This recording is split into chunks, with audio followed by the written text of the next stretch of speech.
24వ తారీఖున మన పార్లమెంటు అభ్యర్థి అయినటువంటి మిత్రులు అనిల్ కుమార్ యాదవ్ గారు, అదేవిధంగా 25వ తారీఖున నేను యాక్చువల్గా 24 అని నేను అనుకున్నాను. తర్వాత అనిల్ కుమార్ యాదవ్ గారు 24 ఫిక్స్ చేసుకున్న తర్వాత నేను 25కు మార్చుకొని 25వ తారీఖున నేను, 24వ తారీఖున అనిల్ కుమార్ గారు నామినేషన్ వేస్తున్నారు.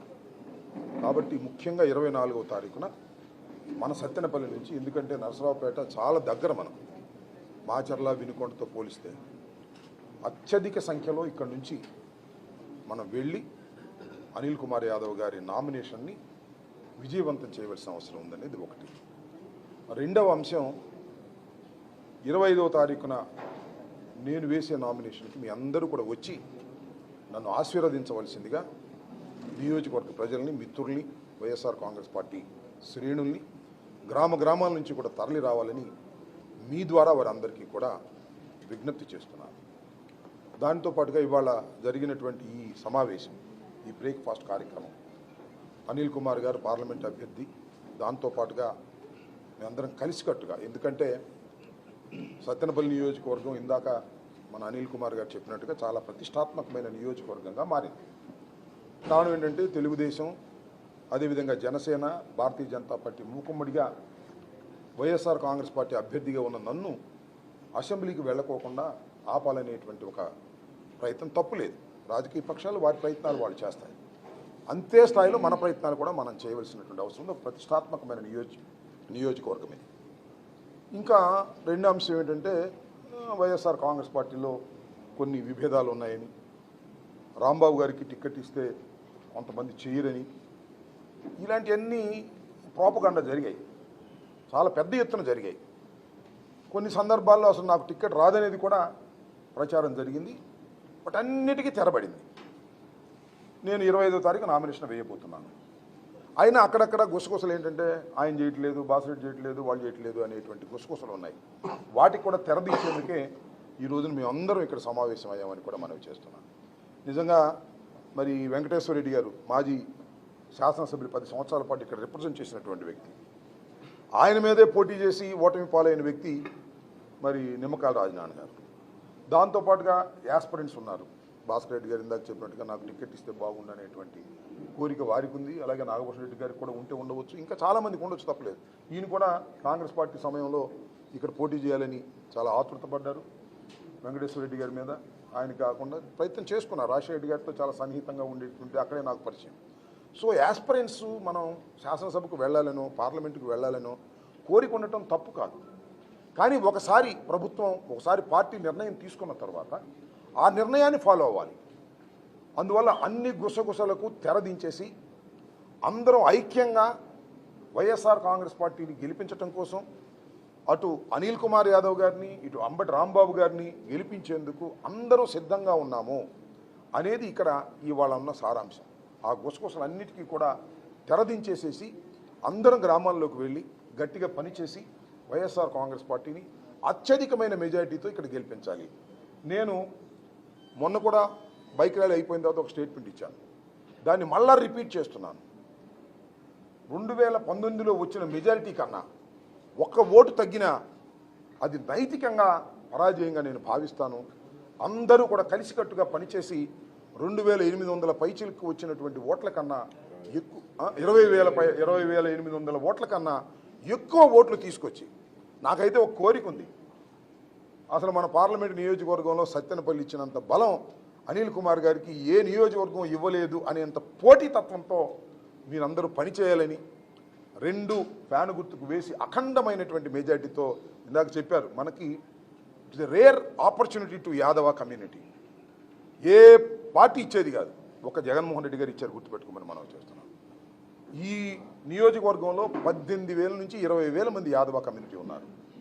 This a rare opportunity for Yadava community. ఒకసారి ఇచ్చిన తర్వాత ఏ పార్టీ అయినా సరే మన వాడిని గెలిపించుకోవాలనేటువంటి భావన వస్తే రేపు కూడా మళ్ళా తెలుగుదేశం కూడా యాదవ్ ఇవ్వాల్సిందే. లావు శ్రీకృష్ణ ఎవరిక అలాంటి వాళ్ళు తీసేది. ఎందుకో మీకు ఒక ఉదాహరణ చెప్తా. ఇది నన్ను పంపించాడు జగన్మోహన్ రెడ్డి గారు. కాపుగా నేను వచ్చాను. తెలుగుదేశం ఏం చేశారు చూసారుగా, ఎప్పుడు కమ్మాస్కి ఇచ్చేవాళ్ళు. వాళ్ళు కూడా కాపుకి ఇచ్చారు. లేదా గత్యంతరం లేదు, రాంబాబు గారిని ఎదుర్కోవాలంటే మళ్ళీ కాపుకి ఇస్తే తప్ప కాపు ఓట్లు చీల్చడానికి వీల్లేదు అనేది కమ్మాసం తీసేసి కాపుకి ఇచ్చినటువంటి సందర్భం.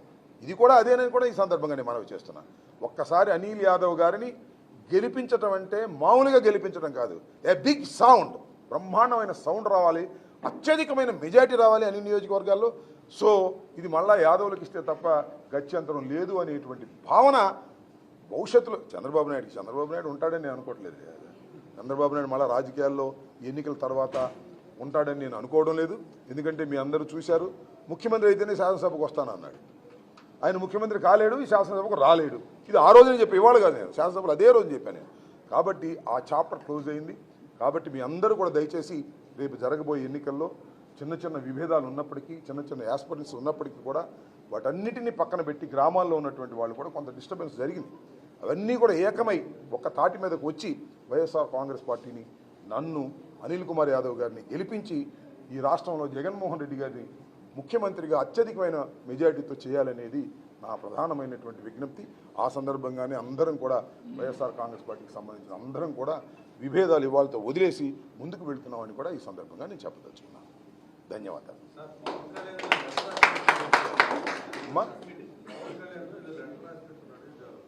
పవన్ కళ్యాణ్ గారు కాదు, పవన్ కళ్యాణ్ గారి తరపు నుంచి ఒక లెటర్ రిలీజ్ అయింది.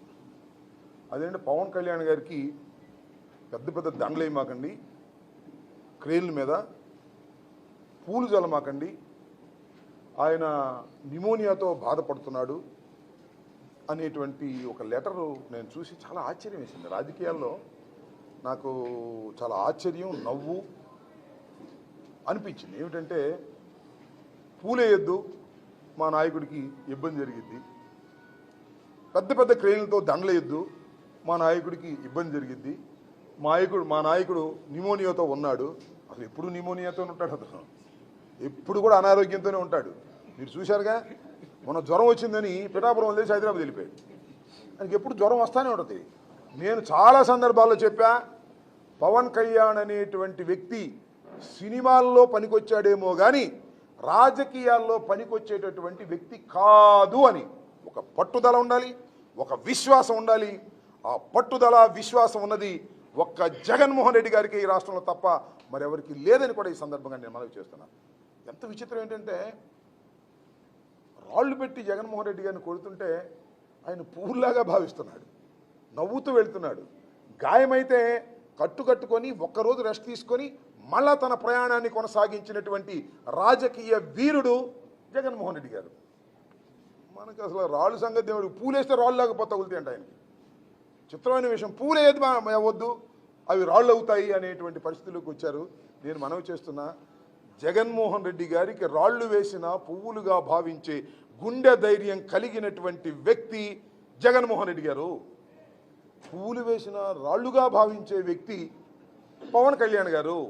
వీళ్ళిద్దరిలో ఎవరు రాజకీయాలకు పనికొస్తారో ఒక్కసారి ఆలోచించుకోండి. రాజకీయాలకు పనికిరాని వ్యక్తులు ఇవాళ చంద్రబాబు నాయుడిని ముఖ్యమంత్రి చేయాలనేటువంటి దుర్బుద్ధితో మరి రాజకీయాల్లోకి వచ్చి పార్టీని తాకట్టు పెట్టి, కులాన్ని తాకట్టు పెట్టి మోసం చేస్తున్నటువంటి పవన్ కళ్యాణ్ గారి మాటలు నమ్మవద్దని మాత్రం ఈ సందర్భంగా నేను చెప్పదలుచుకున్నాను. నేను చాలాసార్లు చెప్పా, రాష్ట్రం అంతా తిరుగుతూ చెప్పా, పవన్ కళ్యాణ్ నమ్ముకుని రాజకీయాలు చేస్తే కుక్కతోక పట్టుకొని గోదావరి ఇదినట్టేనయ్యా అని నేను చాలాసార్లు చెప్పా. ఇప్పుడు గోదావరి జిల్లా వాళ్ళు ఫోన్ చేసి చెబుతున్నారు, నువ్వు చెప్పింది నిజమేనన్నా, మా వాళ్ళే, మేము నమ్మలేదు, మేము నమ్మాము, మేము పవన్ కళ్యాణ్ నమ్మాము, ముఖ్యమంత్రి అవుతాడు అనుకున్నాము, 24 తీసుకున్నప్పుడే మేము చాలా బాధపడ్డాము, ఆ 24 సంగతి దేవుడికి మళ్ళీ 21 చేశాడు, ఆ 21కి బాధపడ్డాము, ఆధారపడి 21 జనసేన వాళ్ళకి ఇచ్చారంటే అవి కూడా కాదు, తెలుగుదేశం వాళ్ళు చేర్చుకుని వాళ్ళకి టికెట్లు ఇచ్చాడు. ఏమిటి కర్మ, ఏమిటి పార్టీ కర్మ అనేటువంటి మాట ఇవాళ పవన్ కళ్యాణ్ గారిని ప్రేమించినటువంటి కాపు సోదరులే అనుకుంటున్నటువంటి ఒక పరిస్థితి వాళ్ళు ఏర్పడిందంటే ఎంత దగాపడ్డారో కాపు సోదరులు ఒకసారి ఆలోచించుకోమని మనవి చేస్తున్నా. అయ్యా, మీరు జన సైనికులా లేక చంద్ర సైనికులా తేల్చుకోండి అయ్యా. మళ్ళా చంద్రబాబును ముఖ్యమంత్రి కావడం కోసం ఆయన పల్లకి మీరు ఎందుకు మోయాలో జన సైనికులు ఆలోచించుకోవాలని మనవి చేస్తున్నా. ఇక్కడున్న జన సైనికులేమో సర్దుకుంటున్నట్టున్నారు, రాజీనామా చేశారు. ఒక ఆయన చాలా కష్టపడ్డాడు, పేరు ఎందుకులేని చాలా కష్టపడ్డాడు, చాలా డబ్బులు ఖర్చు పెట్టాడు, పవన్ కళ్యాణ్ కోసం యాగాలు చేశాడు, అన్నీ చేశాడు. చివరికి రాజీనామా చేసి మీకు నమస్కారం బాబు అని చెప్పి బయటికి వెళ్ళిపో. ఒక్కడే కాదు, ఈ నియోజకవర్గంలోనే కాదు, రాష్ట్రంలో పలు నియోజకవర్గాల్లో పవన్ కళ్యాణ్ గారిని నమ్ముకొని డబ్బులు ఖర్చు పెట్టిన వాళ్ళు, శ్రమ చేసిన వాళ్ళు పార్టీకి రాజీనామా చేసి వెళ్ళిపోయేటటువంటి దుస్థితి ఇవాళ పవన్ కళ్యాణ్ గారు కల్పించారు. కాబట్టి పవన్ కళ్యాణ్ గారు రాజకీయ నాయకుడిగా కాదు, ఇక ముందు కాలేడానికి సందర్భంగా చెప్పదలుచుకున్నాను.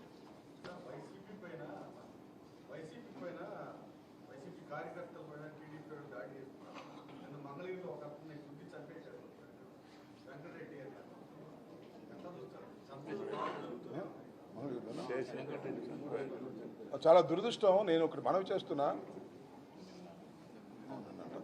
నేను ఫాలో కాలేదు యాక్చువల్గా. నేను ఒకటి గుర్తుపెట్టుకోండి, నేను మీడియా ద్వారా రాష్ట్ర ప్రజానీకానికి మనవి చేస్తున్నా, నారా చంద్రబాబు నాయుడు అనే వ్యక్తి రాజకీయంగా చాలా దుర్మార్గమైన వ్యక్తి, అధికారం కావాలని తాపత్రయపడే వ్యక్తి, ప్రజలకు సేవ చేయాలని తాపత్రయపడే వ్యక్తి కాదు. How to catch the power. ఆయన రాజకీయాల్లో ప్రవేశించిన దగ్గర నుంచి ఏ విధంగా రాజకీయాల్లో ముఖ్యమంత్రి కావాలని తాపత్రయపడిన వ్యక్తి. మీకు గుర్తుంది, ఇందిరాగాంధీ ప్రధానమంత్రిగా ఉన్నప్పుడు, పార్టీ అధ్యక్షుడిగా ఉన్నప్పుడు కాంగ్రెస్ పార్టీలో పనిచేశాడు. ఆయన మంత్రి అయ్యాడు రాజశేఖర రెడ్డి గారితో పాటు. ఎప్పుడైతే ఎన్టీ రామారావు గారు పార్టీ పెట్టాడో అప్పుడెల్లా పార్టీ రాదేమోనని పార్టీ అధికారంలోకి వచ్చిందో తెలుగుదేశంలోకి వెళ్ళాడు. అంటే is not a founder member. తెలుగుదేశానికి వెళ్ళాడు, మళ్ళీ ఎన్టీ రామారావుని ఏ విధంగా వెన్నుపోటు పొడిచి అధికారంలోకి వచ్చాడో మనం చూసాం. రాజకీయంగా అధికారం లేకపోతే హింసను ప్రోత్సహించే వ్యక్తి నారా చంద్రబాబు నాయుడు గారు. అధికారం లేదు, రాదు అని తెలిసిన తర్వాత ఎంతకైనా బరి తెగిస్తాడు నారా చంద్రబాబు నాయుడు గారు. గుద్దులతో గుద్ది వెంకటరెడ్డి అనే వ్యక్తిని చంపేశారు. రేపు ఇంకా చాలా ఘోరాలు జరిగేటువంటి ప్రమాదం ఉంది. ఎందుకంటే నేను అధికారంలోకి రాలేను కాబట్టి ఏదో ఒక విధంగా అశాంతిని సృష్టించాలని, హింసను ప్రేరేపించాలని ప్రయత్నం చేసేటటువంటి వ్యక్తి నారా చంద్రబాబు నాయుడు గారు. కాబట్టి ప్రజలు దీన్ని గుర్తించాలి మనవి చేస్తున్నాను. వైఎస్ఆర్ కాంగ్రెస్ పార్టీ శ్రేణులందరూ కూడా అప్రమత్తతగా ఉండాలి. వారు దౌర్జన్యానికి దిగి మనని ఇబ్బంది పెట్టాలనే ప్రయత్నం చేస్తున్నారనేది చాలా స్పష్టంగా అర్థమవుతుంది. చంద్రబాబు నాయుడు గారు కూడా రెచ్చగొడతాడు. కాబట్టి వైఎస్ఆర్ కాంగ్రెస్ పార్టీ శ్రేణులు కానీ, అదేవిధంగా ప్రజాస్వామ్యవాదులు కానీ దీన్ని అప్రమత్తతో ఎదుర్కోవాలని, ఎదుర్కొంటామని, వైఎస్ఆర్ కాంగ్రెస్ పార్టీని అధికారంలోకి తీసుకొస్తామని కూడా ఈ సందర్భంగా నేను చెప్పదలుచుకున్నాను.